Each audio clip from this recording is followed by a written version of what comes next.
This episode is brought to you by Sterling Soap Company. How often do you think about your soap? Well, if you answered, not much, maybe you should. You see, a lot of what passes for soap in stores is technically not soap, according to the FDA's definition. It's full of lab-created chemicals and detergents because, well, it's cheaper to make. Now, what if you could buy natural soap made from natural ingredients like tallow, palm oil, coconut oil, and scented with essential oils, and for just a little more than you'd pay for grocery store soap? Sterling Soap is 100% natural, and with a wide variety of bath soaps, shave soaps, beard balm, lotions, and cologne, there's a product and a scent for just about everybody. Check them out for yourself at sterlingsoap.com. That's STIRLING soap.com.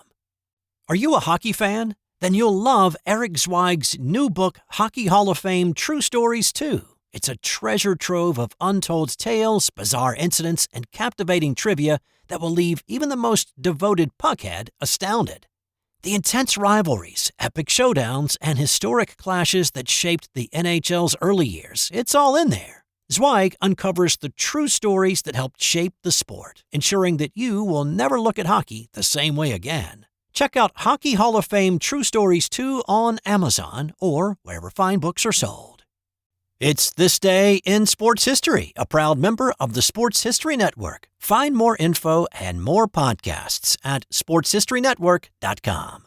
This is your host, Steve White, ready to turn back the clock for another tour around the sports calendar and see what happened on this day. It's August 15th, and on this day in 2010, it was a weird end to the PGA Championship. This PGA Championship had a little bit of everything. First, it was played at Whistling Straits in Wisconsin. The original venue for this event was slated to be Sahalee in Washington State, but the decision was made back in 2005 to move it to not conflict with people in the Northwest who'd been saturated with the Winter Olympics in Vancouver earlier in the year. At least that was the reason given. Sahalee has not been placed back in the PGA Championship rotation since. Second, fog in Haven, Wisconsin caused some early round disruptions, pushing back start times on both Thursday and Friday. And third, the scoreboard looked like one of those amusement park drop rides. Ride it to the top and then plummet straight down. First-round contenders Ernie Els and Francesco Molinari rode to the top of the leaderboard on Thursday, but fell off it immediately in round two. Round 2 leader Matt Kuchar shot himself out of the tournament on Saturday. Nick Watney led the tournament heading into the final day, and Watney's thrill ride was more like the Tower of Terror, though. He started off the final round with a double bogey on the first. A camera shutter click in his backswing on 7 caused him to shank his tee shot on the par 3 7th hole into the water, and he ended up making triple bogey. His free fall continued with 4 bogeys and another double to finish the round with an 81. That was the worst round by the 54-hole leader of any PGA Championship since it went to stroke play in 1958. His playing partner in that final group was Dustin Johnson, who was cruising along until the 18th. He stepped to the tee on the 500-yard par 4 finishing hole with a one-shot lead over Martin Kaymer and Bubba Watson. Johnson's drive went a bit wayward, though. His ball came to rest on a bed of sand. His 4-iron shot missed the green, and he wound up in the deep grass around the green.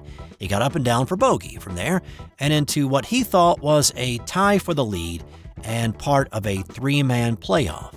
However, unknown to Johnson, his caddy, or anybody else standing in that area, his second shot was ruled to be in a sand bunker, meaning he could not ground his club. He clearly did ground his club, and he admitted that he surely did, thinking it was a waste area, not a bunker. He was assessed a 2-stroke penalty, had to card a triple bogey 7 on the final hole, and it slipped him into a tie for 5th and out of the playoff. Kaymer and Watson headed off to a 3-hole aggregate playoff. The playoff was a little anticlimactic as Kaymer notched his first major win with a tap-in bogey putt to win the 3-hole playoff by 2 shots. On this day in 1993, it was another one of those days for Greg Norman. The great white shark always seemed to be the one bitten and not the one doing the biting. His collapse at the 95 Masters was tough to watch. There was Larry Mize's sand wedge at the 87 Masters that pulled the rug out from under him. And then there was Bob Tway's sand wedge magic to beat Norman in the 86 PGA Championship at Inverness Golf Club in Toledo. Inverness was the site of another Norman close but no cigar moment on this day in 93. Paul Azinger was playing in the final group with Norman. Norman was looking pretty good midway through his round, but it seemed like any sizable lead that he ever got in a major tournament was just a foreshadowing of doom. He had a 3-shot advantage after the 5th, but a double bogey at 6 and a bogey at 7 put him back in a tie with Azinger. He built it back to a 2-shot advantage on 11, but Azinger birdied 3 straight from 12 to 14, and it was tied again. When the golfers came to 18, they were still tied. Norman's birdie putt took a good, hard look at the bottom of the cup, but it spun out, and the pair were headed to a sudden death playoff. Once again, it would be his putter letting him down. On the second playoff hole, Norman 3-putted from 20 feet, and Azinger won his first and only major golf tournament with his tap-in par. On this day in 1989, it was a sad and gruesome end to a baseball career. To understand the why of what happened on this day, you have to go back a little bit. Dave Dravecky had been in the majors 8 years by this point, starting out with the San Diego Padres before going to the San Francisco Giants in a trade in 87. He was the opening day pitcher for the Giants in 88, but he noticed a little tightness in his left arm that had not been there before. But it wasn't until September that he found out why. Doctors found a cancerous tumor in his pitching arm. He underwent surgery in October, and doctors advised him to sit out the entirety of the 89 season to rehab the injury. But Dravecky did not take that advice. Instead, he rehabbed the injury for the first 6 months of 89, and then did a minor league stint starting in July. On August 10th, Dravecky made his triumphant return to the majors, pitching a solid 8 innings, striking out 5, he walked 1, and picked up the win against the Cincinnati Reds. On this day, Dravecky made his second start since returning, taking the mound in Montreal against the Expos. In the 5th inning, he began to feel a weird, tingly sensation in his left arm, but he kept on pitching. In the 6th, with Tim Raines at the plate, Dravecky delivered a pitch, and he snapped his left humerus bone in half. That injury ended his season. Unfortunately, he broke the arm again in October when he ran onto the field to celebrate the Giants winning the NLCS against Chicago, earning them a trip to the World Series. He retired from baseball after the 89 season, and when the cancer returned in 1991, he had his left arm and shoulder amputated. On this day in 1975, Baltimore Orioles manager Earl Weaver was thrown out not once, but twice. The O's were in the middle of a long homestand, which usually makes people happy. You can sleep in your own bed at night, or if you're a manager, on your own couch in your own office after a game. Baltimore was playing a doubleheader with the Texas Rangers on this night. In the first game, Weaver thought umpire Ron Luciano missed a call, and he went out to tell him about it. The conversation turned heated, as it tended to do when these two started talking, and Luciano tossed Weaver. The O's lost Game 1, 10-6. Prior to the second game, Weaver came out to home plate to deliver the lineup card for the nightcap. Once again, Weaver and Luciano started screaming at each other, and before the first pitch was thrown, Weaver had been ejected again. These two actually had a running feud for several years, going all the way back to the minors when Weaver was managing and Luciano was trying to work his way up the umpiring ladder. They got into several arguments. In one 4-game series in the minors, Luciano tossed Weaver in all 4 games. After their double run-ins on this night, Luciano was not assigned to umpire an Orioles game for the rest of the 75 and the entire 76 season. It wasn't because Luciano had been wrong on this night, but the two had such a volatile relationship, it just seemed better to keep them far apart. And on this day in 1970, Pat Palinkas made history as the first woman to play in a professional football game.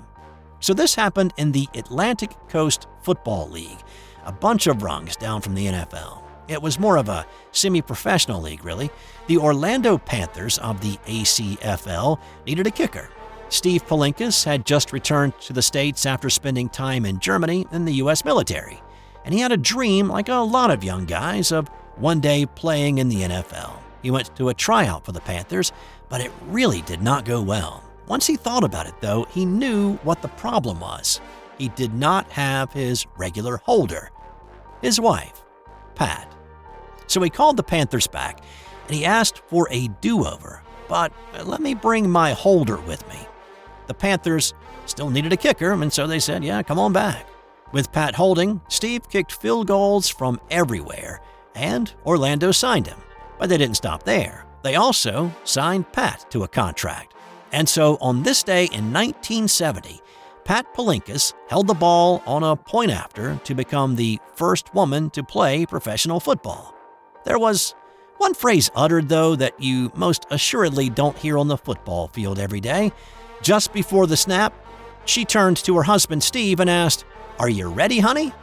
It wasn't all rainbows and unicorns, however. In another game that season, a 235-pound linebacker for the other team admitted to trying to intentionally injure her in a game, saying, "I tried to break her neck. She's out here prancing around making folly with a man's game." Hopefully there was some retribution delivered to that meathead later in the game. The dream did not last long, though. Steve injured his leg a few games into the Panthers season and retired. And Pat realized a few games after that it wasn't much fun to hold for someone else. And so she gave up the game. Time now for today's non-sports Did You Know?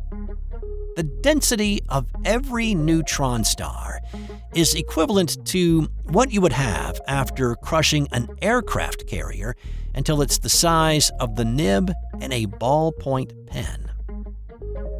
That's all for today. I'll have more tomorrow on This Day in Sports History.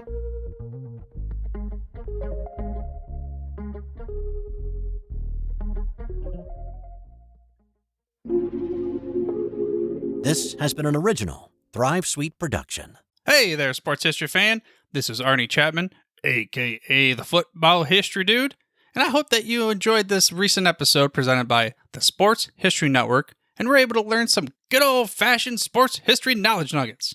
I started the Sports History Network back in 2020 with the mission to help podcasters find a community of like-minded sports history nerds, as well as helping aspiring podcasters to start their own shows. We have a little bit over 30 shows on the network right now covering all sorts of sports history, but as far as I'm concerned, we're just at the toothpick in the ocean moment, that can't even figure it out because there's so much more coming. We wanted to create the ultimate headquarters for sports yesteryear, starting with Podcast Network and our website, but we're going to continue to move into other mediums as well. And here's the cool part, because we want you to be part of our team. So if you're interested in starting your own podcast, or maybe being a guest on one of our shows, or who knows, maybe even writing an article for us over on the website. Seriously, all you gotta do is reach out to us on the contact page over at sportshistorynetwork.com. You can be as technologically savvy as a Neanderthal tapping on a stone trying to figure out this whole hieroglyphics thing back in the day. Again, it doesn't matter, because even if you don't understand the whole podcast space, we have a production team that can pretty much help you out with doing everything. All you gotta do, head over to sportshistorynetwork.com, head to the contact page, fill it out. That message goes right to me, and I'll reach out to you as soon as I can. But for now, dude, I'm through if you're through.